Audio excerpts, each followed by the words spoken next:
Today I'm at Camden Market and I've stumbled across a viral card game called One Piece. Now I'm gonna get a staff member to explain the rules of the game for you in under 1 minute. Whatever, yeah.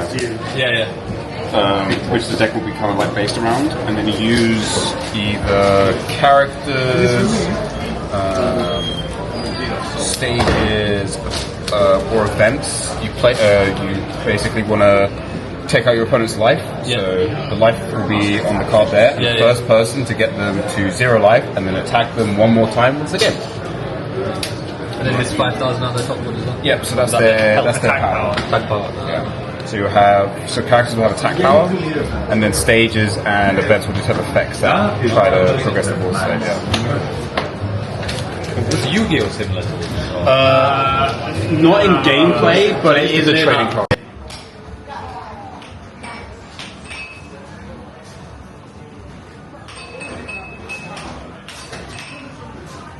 I'm gonna be gone.